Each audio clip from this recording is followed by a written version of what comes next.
Lorsqu'un agent public fait part à sa collectivité ou à son autorité territoriale d'une demande de détachement ou de disponibilité, il convient dès le départ et avant qu'il fasse droit à cette position administrative d'anticiper son retour.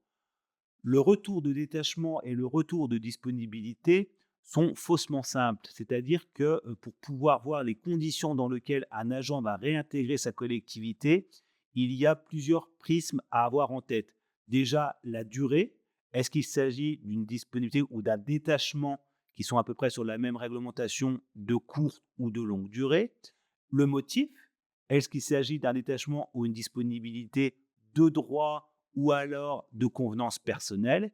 Et troisième point à avoir en tête, est-ce qu'il va y avoir un poste disponible ou non à l'issue du détachement? Donc, tous ces éléments-là sont à prendre en compte, mais avant le départ de l'agent, car si on se pose la question au moment où l'agent fait droit à son retour, c'est presque déjà trop tard et c'est là que les difficultés interviennent.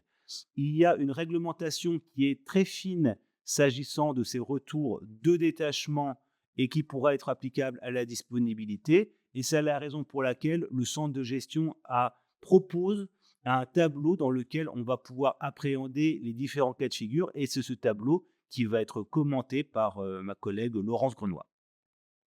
Nous allons voir donc, pour rappel, les différentes positions administratives possibles, pour un agent fonctionnaire. Donc ces dispositions sont fixées, à un article donc du Code général de la fonction publique, l'article L 511-1, qui fait part donc des différentes positions, administratives, que ce soit donc l'activité, le détachement, la disponibilité ou encore le congé parental. Nous allons aborder maintenant le détachement, qui prend fin au terme initialement prévu. Voyons maintenant le détachement de courte durée, c'est-à-dire inférieur ou égal à 6 mois. Dans ce cas, la réintégration est obligatoire dans l'emploi que le fonctionnaire occupait antérieurement. Maintenant, voyons le détachement de longue durée, c'est-à-dire dont la durée est supérieure à 6 mois et jusqu'à 5 ans. Il y a la situation du fonctionnaire dans lequel il est réintégré dans son grade et est réaffecté prioritairement dans son cadre d'emploi à la première vacance qui survient. Concernant les modalités, vous pouvez voir les différents cas se présentant, notamment si aucun emploi n'est vacant.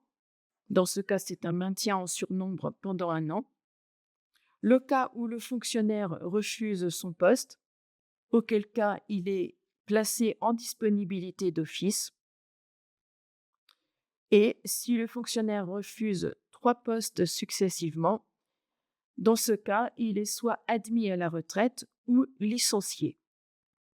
Le cas aussi pour un fonctionnaire qui n'est pas titularisé après un détachement pour stage, il est lui aussi réintégré dans son emploi antérieur. Toujours dans le détachement longue durée, le fonctionnaire peut être intégré dans son cadre d'emploi ou corps de détachement et dans ce cas, il est radié des cadres de son emploi d'origine.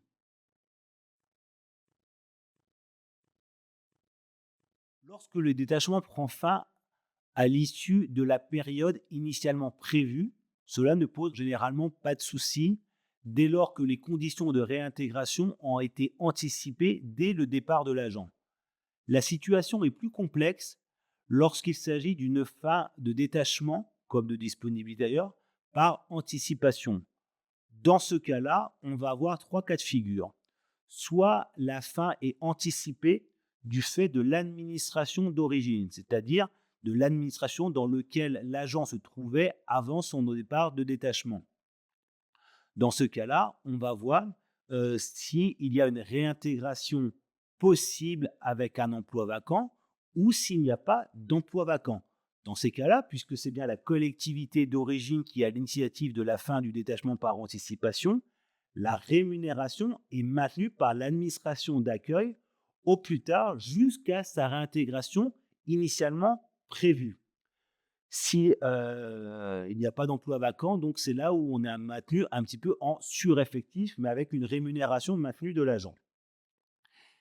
S'il s'agit d'une fin de détachement du fait de l'administration d'accueil, déjà, il faut que la démarche soit justifiée par un motif d'intérêt général et là encore, on va regarder si dans la collectivité d'origine, il y a, oui ou non, un emploi vacant. S'il y a un emploi, vacant, l'agent est réintégré sur ce poste-là à condition que ça corresponde bien à son grade. Si, il n'y a pas d'emploi vacant, la rémunération est maintenue, mais par l'administration d'accueil, puisque c'est elle qui a l'initiative de la rupture anticipée du détachement, et ce, comme dans le cas précédent, jusqu'à la fin prévue initialement. Donc on va avoir vraiment cette distinction entre la collectivité d'accueil ou la collectivité d'origine qui va être à l'initiative de la fin du détachement. Et puis, il y a également le cas où c'est à l'initiative du fonctionnaire. Donc là encore, on va regarder si dans la collectivité d'origine, il y a oui ou non un emploi vacant. Et s'il n'y a pas d'emploi vacant, puisque la collectivité ne pouvait pas anticiper au départ que son agent allait revenir de sa propre initiative par anticipation, eh ben, il est en disponibilité d'office, c'est-à-dire qu'il est sans rémunération, même s'il peut faire droit à du chômage, par Pôle emploi puisqu'il est considéré comme involontairement privé d'emploi et il sera prioritaire sur une des 3 premières vacances d'emploi sur son grade. La jurisprudence considère qu'il y a ces 3 premières vacances d'emploi qui doivent être proposées dans un délai raisonnable. Donc, au terme de la date prévue du détachement, il y a une réaffectation à la première vacance ou création d'emploi correspondant au grade de l'agent. Alors après, il y a des cas, un petit peu, heu, annexes, notamment en raison d'une faute grave. Donc là, dans la collectivité d'accueil, l'agent commet une faute grave, il est remis à sa collectivité d'origine. Si l'emploi est vacant, il est réintégré. S'il n'y a pas d'emploi vacant, bah, là encore, il est en disponibilité d'office puisqu'on va considérer que la faute grave émane de l'agent. Donc c'est entre guillemets «de sa faute» s'il est réintégré au sein de la collectivité ou, dans sa collectivité d'origine.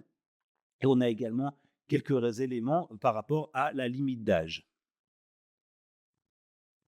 Lors de la réintégration de l'agent, faut le remettre dans une position statutaire qui soit juridiquement fiable par le biais d'un reclassement.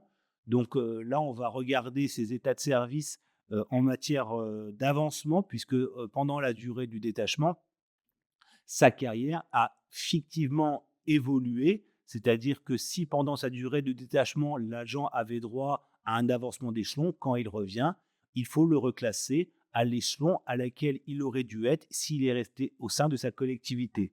La même chose s'appliquera pour la disponibilité, mais sous réserve d'avoir transmis des justificatifs sur les états de service.